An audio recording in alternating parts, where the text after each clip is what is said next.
So today I'm really excited to be sharing two heart healthy snacks with you that, like you said, grandparents can make with their grandkids. We know that healthy eating is a lifelong journey and one important lesson that grandparents can pass along to their grandkids. Awesome. So let's Great. get Let's started get on that first started. one. Yeah. Yeah, so my first recipe is a banana bread smoothie. Doesn't that sound delicious? Mm, Oh, yeah. yes. So, first, what I'm going to do is I'm going to put two bananas in the blender. Okay. All right.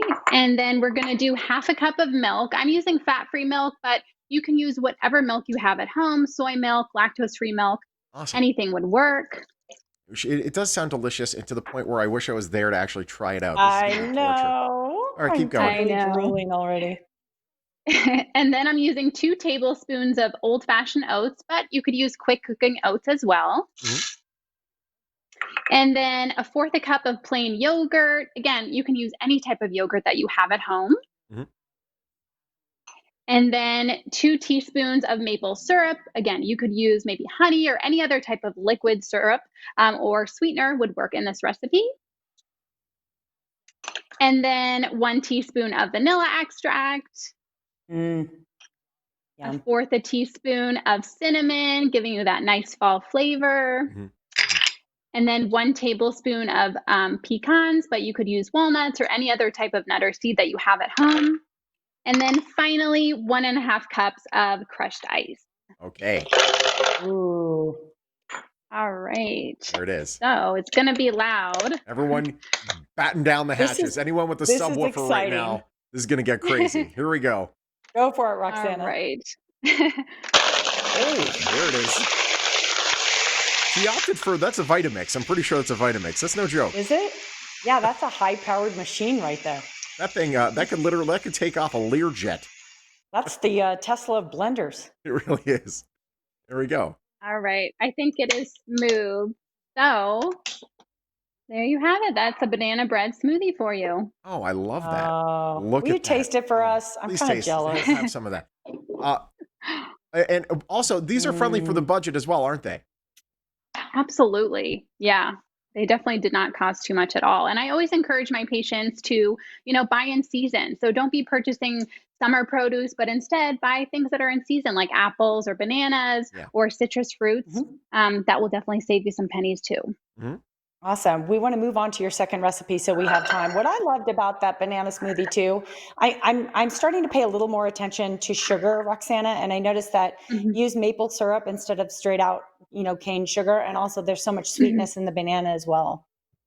Yeah, you could definitely even leave it out. You definitely don't need to incorporate that maple syrup if you just want to cut out added sugar. Nice. Mm, All right, let's talk good about though. the All second right. one. Okay, so for this second recipe, we're making apple nachos.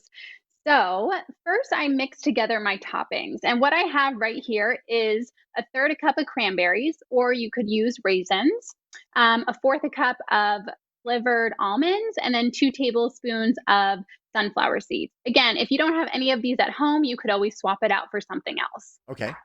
Nice. And then here I have a peanut butter drizzle. So here I mix together 2 tablespoons of hot water with a fourth a cup of smooth peanut butter and 1 tablespoon of honey. So we'll drizzle this over the Ooh. apple. Mm. And then here I cut up some apples, as you can see, and I just sprinkled it with a little lemon juice so it doesn't brown. Awesome. All right. So, to make the apple nachos, first I'll put half of the apple slices on a platter or a plate. And again, grandparents can easily make this along with their grandkids. They can both get involved with this one. I love this. Apple nachos should be on menus. Like this, it just sounds so interesting. I I love this. know. The Okay. I minute you hear know. nachos, it It's like, like triggers wait, something what? very deep in me.